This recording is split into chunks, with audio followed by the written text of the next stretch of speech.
हर हर महादेव। देवों का देव महादेव जी के चरण में प्रणाम करती हूँ, मेरा प्रणाम स्वीकार हो। माता गौरा पार्वती के चरण में प्रणाम करती हूँ, मेरा प्रणाम स्वीकार हो। गणपति ललनमा के चरण में प्रणाम करती हूँ, मेरा प्रणाम स्वीकार हो।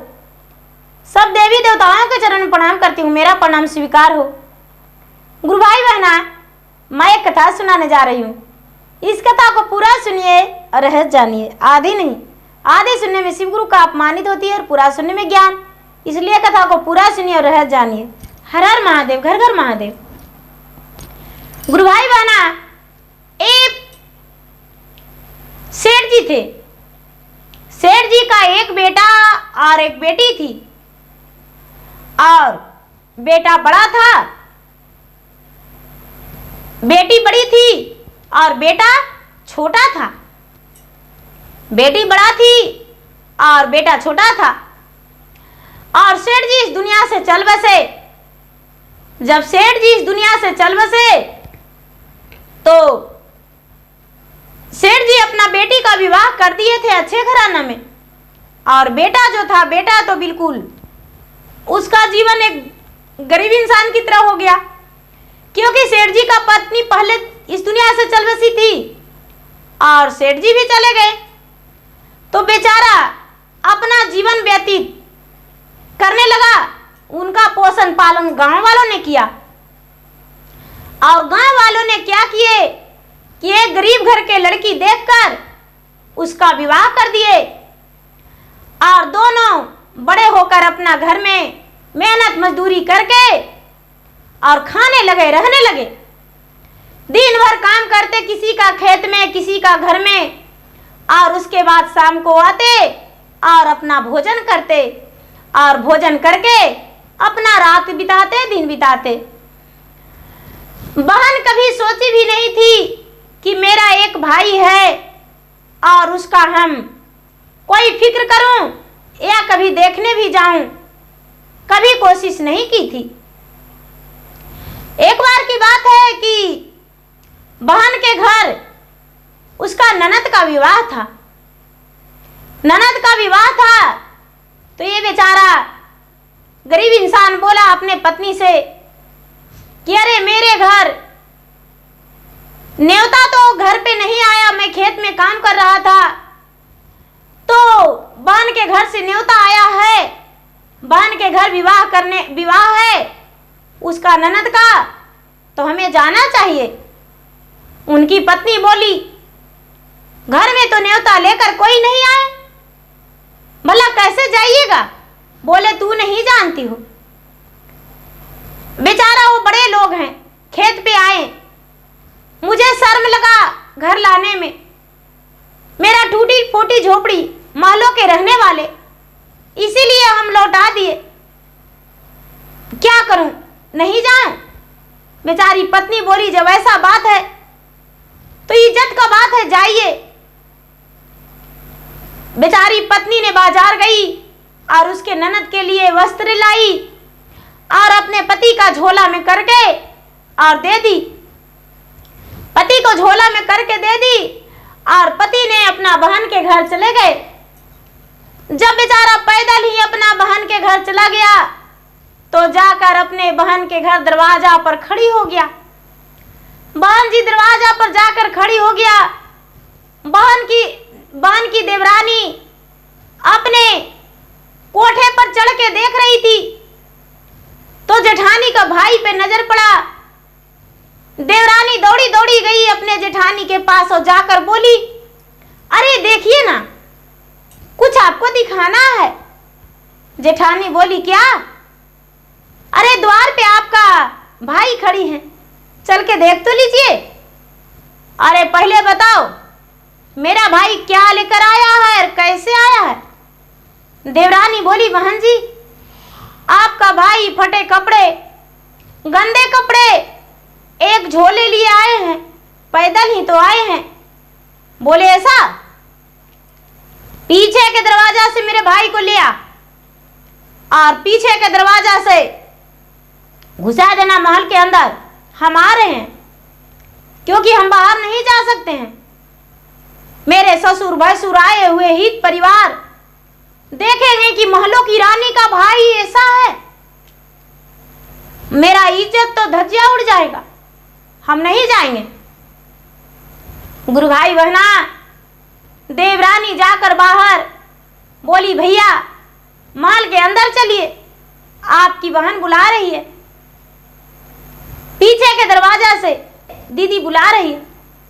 पीछे के दरवाजा से उन्होंने गए और उसकी बहन बोली, अरे तू आया है, तुम्हें सर में नहीं लगा?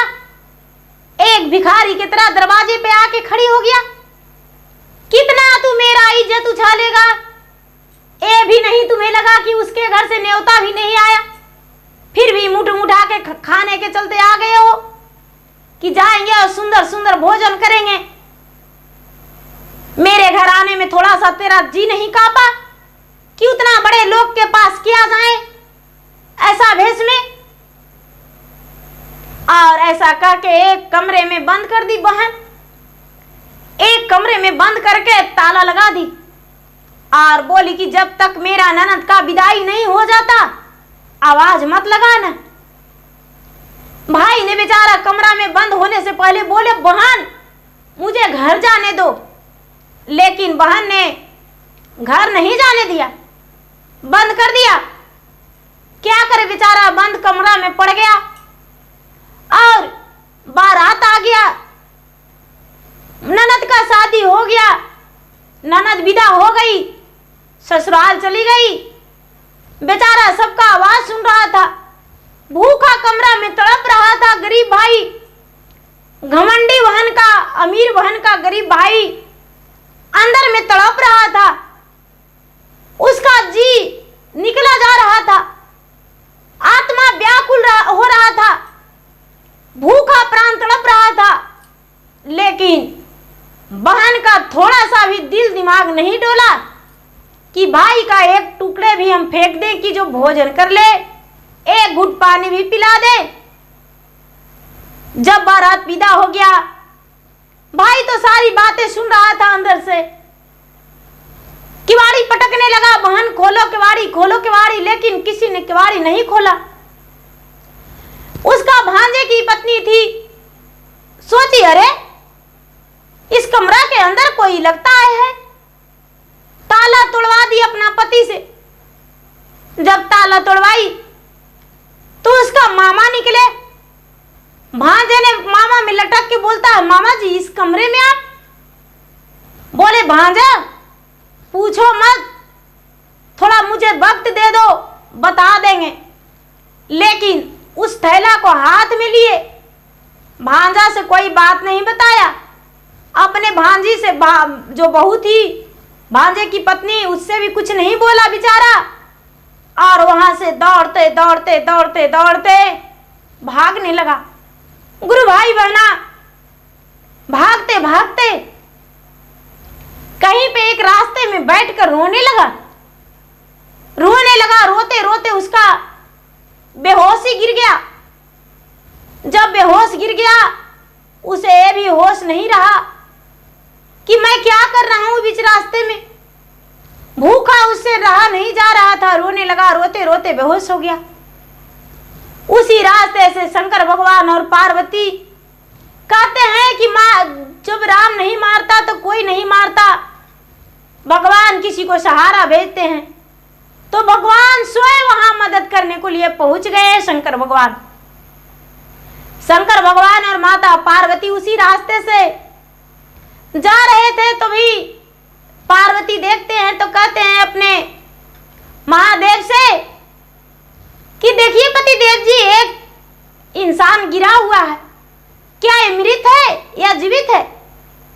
शंकर भगवान बोले कि ये जीवित है, सिर्फ बेहोश पड़ा है, अपने बहन के घर न्योता में गया था, लेकिन वो अमीर बहन, घमंडी बहन, ये गरीब भाई को कैसे पूछता? बेचारा भाग कर आया है, बेहोश पड़ा है, भूखा है। शंकर जी के कहते हैं, पार्वती महाराज इसे आप होश में ला दीजिए, आप इसे कुछ भोजन करा दीजिए, आपके पास कुछ नहीं है? महादेव जी बोले है। महादेव जी अपने जटा का पानी उस पे छिड़का दिए, उसको होश आ गया, जब होश आया तो कहने लगा, जागा, हर हर महादेव करते जागा और बैठा और बोला कि आप कौन हैं? बोले, बालक तू कहां से आ रहे? बेचारा दुख भरी बातों अपना कह के सुनाया। महादेव जी ने अपने झोली से निकाल कर कुछ भोजन दिए। ओ भोजन वो कर लिया और बोला कि क्या कहूं बाबा, मैं बहन के घर से जा रहा हूं। बच्चे हैं छोटे छोटे, बोलेंगे बुआ के घर से क्या लेकर आए पिताजी, क्या बताएंगे, क्या दिखाएंगे, क्या खिलाएंगे, और अपना बहन के किए करना में कैसे अपना पत्नी से बताएंगे। महादेव जी बोले, लो मेरा झोला में खीरा और तरबूज है, अपना बच्चे को खिला देना। गुरु बहना महादेव जी का खीरा और तरबूज दिया हुआ थैली में रख लिया और चल दिया। धीरे धीरे धीरे धीरे घर पहुंच गया। पत्नी देखी तो थैला भरा हुआ था। जो साड़ी ले गया था अपने बहन के ननद के लिए, बहन के लिए, वो साड़ी तो उसी थैली में था। वो साड़ी बेचारी देखी तो पूरा खुश हो गई। खीरा तरबूज देखी तो खीरा बच्चे को दी और तरबूज काटने लगी। बच्चे ने खीरा खा लिया और पत्नी तरबूज काटने लगी। तरबूज जब काटने लगी तो तरबूज कट ही नहीं रहा। अपने पति से बोली, ए जी आप कैसा तरबूज लाए हैं बहन के घर से, तरबूज तो कट ही नहीं रहा है। उसका पति हंसने लगे और बोले, अरे क्या तेरा हाथों में ताकत नहीं? भला तरबूज कैसे नहीं कटेगा? तरबूज तो आराम से कट जाएगा। बहने, उसका पति ने खुद तरबूज काटने लगे। जब तरबूज काटने लगे तो सोना झलकने लगा। अब ये पत्नी कहती कि अजी आपका बहन कितनी मानती है, देखिए तो सोना भर के तरबूज में दे दी है। ये बेचारा तो अपना बहन के कारनामा जान रहा था। गुरु भाई बहन, बेचारा सोना देखकर बड़ा खुश हो गया। उसे बेचने लगा धीरे धीरे और अपना सुंदर सा घर बनाया, वस्त्र बनाया और अपना मेहनत भी करना नहीं छोड़ा। मेहनत मजदूरी भी करते रह गया, घर द्वार बना लिया और आगे का विकास करने लगा। जब घर का पूजा था तो सारा लोग बोले कि क्या अपना बहन का नहीं लाइएगा घर का पूजा में, आप अपना बहन को भी ले आइए। बोले कि हाँ हाँ जरूर लाने जाएंगे। गुरु भाई बहना, ए क्या किया कि सारा परिवार की यहाँ न्योता दिया, गांव टोला मोहल्ला सगरों न्योता दिया और अपना बहन के घर घोड़े पर सवार होकर एक राजा के वस्त्र पहन के और राज मुकुट पहन के बहन के घर चल दिया बहन को लिवाने के लिए। जब द्वार पे घोड़ा लगा दिया तो बहन के देवरानी अपने ऊपर झिरोका से देखती है तो कहती है कि अरे जेठानी जी आपके भाई आए हैं। बोले, अरे फिर बोली भाई आए हैं, जा भाई को बाहर से लौटा दो। कैसा वस्त्र पहन के आया है बताओ। अरे दे जेठानी जी, आप अपना भाई को देख तो लीजिए। आपका जो भाई है एक राजा महाराजा की तरह आए हैं। आप अपना भाई को तो एक बार देखिए। ये देखने लगी भाई को, झट से जाकर अपना भाई को थैली पकड़ी और घोड़ा से उतरने नहीं दी, उतारी। मन ही मन सोचता है कि धन का पूजा होता, तन के नहीं, परिवार का नहीं देखा जाता, लोग कपड़ों का देखता है। आहा, यही बहन ने मुझे कमरा में बंद कर दिया था, यही बहन ने आज घोड़े से उतारने आई है। कोई बात नहीं, बहन के घर अंदर जाकर बैठकर और बहन से बातें करने लगा और बहन के बोला कि बहन ये मिठाई है, लो अपना घर में सबको बांट देना और चलो घर का पूजा है, घर चलो, गिरी प्रवेश है। बोले कि भैया अवश्य चलेंगे। दूसरा दिन भाई ने चल दिया। जिस दिन पूजा था, पूजा का 2 से 4 दिन पहले बहन गई और जब अपना मैके बहन गई तो ननद ने भाभी ने खुद खातिरदारी की अपना ननद को और बहुत प्रेम से ननद को रखी और ननद भी भाभी के साथ बड़ी खुश थी, क्योंकि भाभी जो थी, भाभी सबसे बताई थी अपने गांव टोला मोहल्ला रोशन पड़ोसन हित परिवार सबसे कि ये सब मेरा ननद का दिया हुआ धन से मेरा घर बना है। गुरु भाई बहना, भाभी को तो पता ही नहीं था कि ये सब धन महादेव जी ने दिए हैं, माता पार्वती ने दिए हैं। उस बेचारी को तो कुछ पता ही नहीं था। अब ये ननद का खूब खातिरदारी की पूजा हो गया। अब ननद बोली कि भाई अब घर जा रहे हैं, भाभी विदाई कर दो। भाई बोला बहन ऐसे कैसे जाएगी, 2-4 दिन और रहो। बहन बोली ठीक है भैया रह लूंगी। भाई ने गया बाजार मोची के घर और मोची से बोला, हे मोची भाई मुझे एक बोलने वाला जूती बना दो।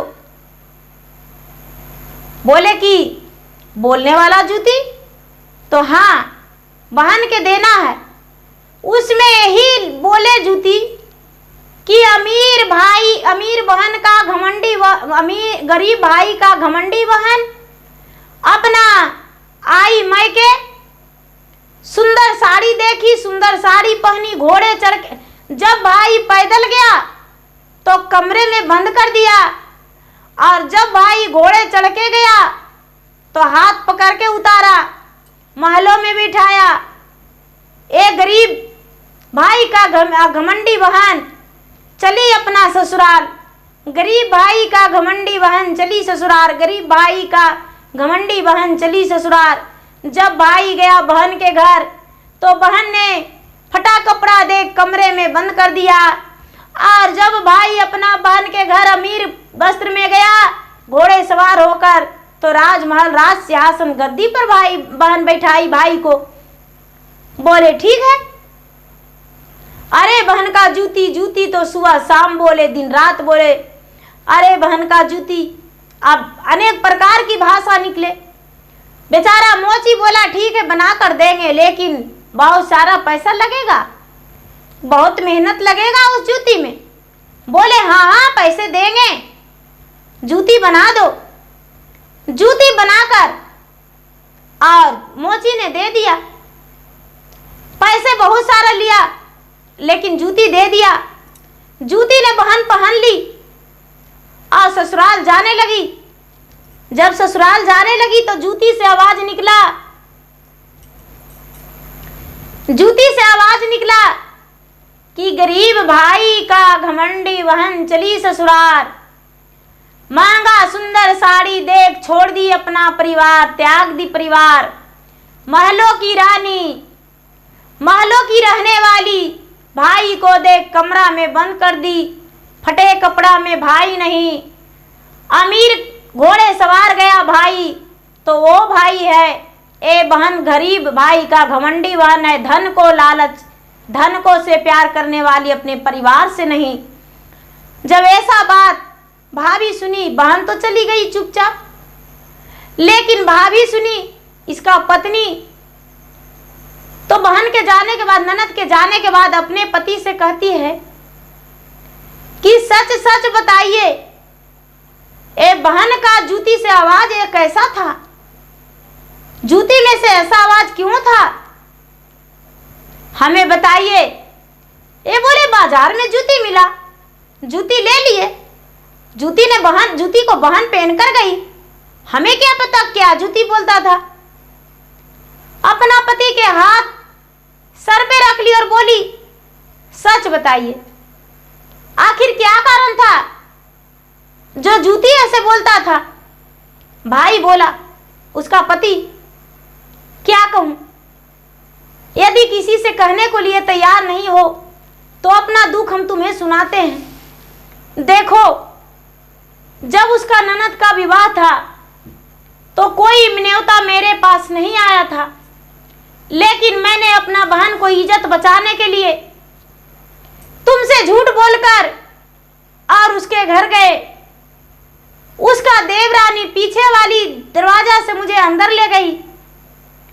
बहन ने मुझे कमरा में बंद कर दिया। मैंने 3 दिन तक बहन के घर में भूखे प्यासे तड़पता रहा। जब बारात विदा हो गया, दरवाजा पीटने लगा।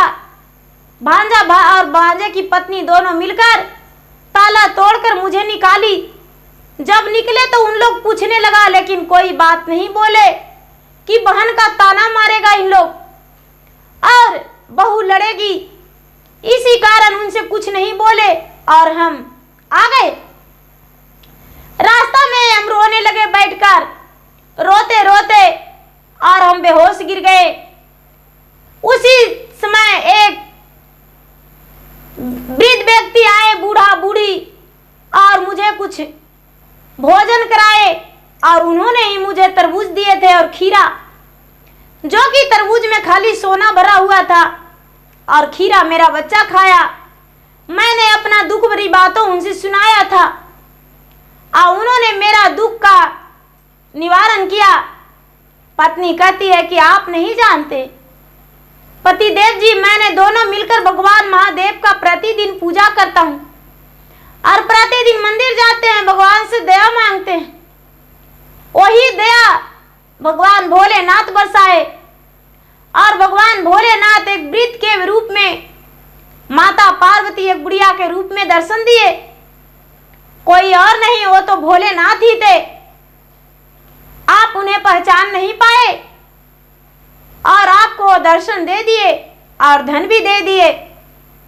लेकिन हे पतिदेव जी, मैं आपसे विनती करती हूँ कि ये सब बहन के कृपा से ही धन मिला, क्योंकि यदि बहन अपमान नहीं करती तो महादेव दर्शन नहीं देते। भाई बोला, मैं तुम्हारे सामने हाथ जोड़ता हूँ, पाँव पड़ता हूँ, ये बात किसी से मत बताना, क्योंकि मेरा भाई का लोग ताना मारेंगे, बहन का ताना मारेंगे और भाई का सर झुक जाएगा। इसीलिए मेरा बहन के बारे में किसी से कुछ मत कहना। भाभी बोली, ठीक है, हम किसी से नहीं कहेंगे, लेकिन एक बार अवश्य हम ननद के घर जाएंगे।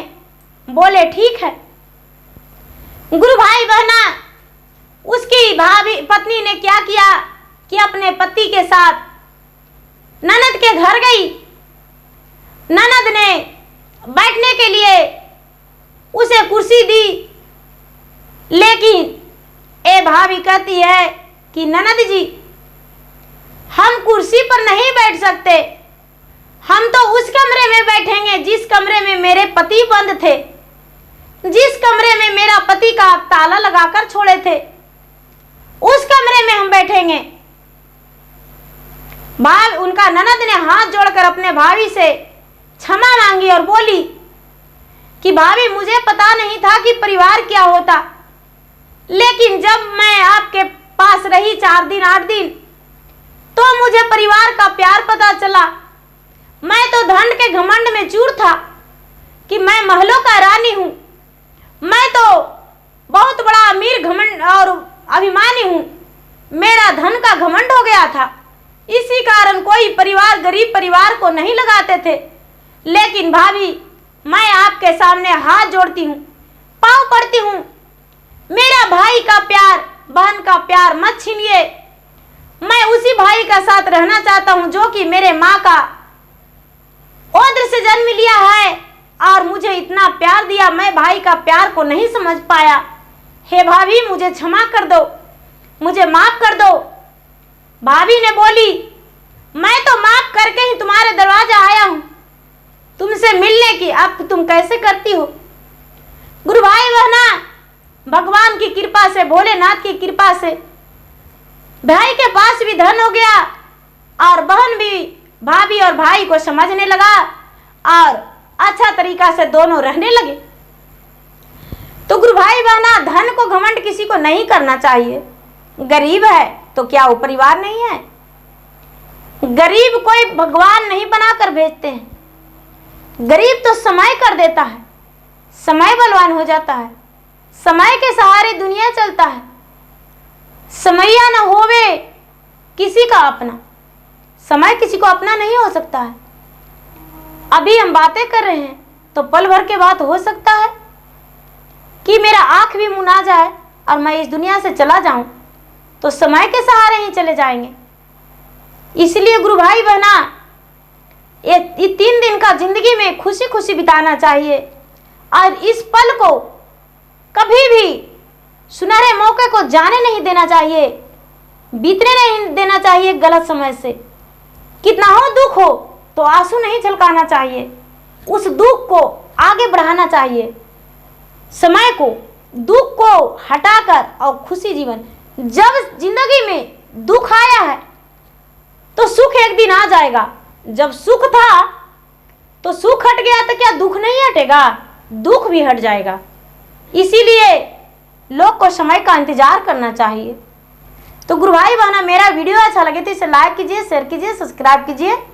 और मैं इंस्टाग्राम पे भी हूँ, मैं फेसबुक पे भी हूँ। मेरा फेसबुक पे और इंस्टाग्राम पे फॉलो कीजिए, लाइक कीजिए, शेयर कीजिए और कमेंट बॉक्स में हर हर महादेव जरूर लिखिए। धन्यवाद। हर हर महादेव, घर घर महादेव।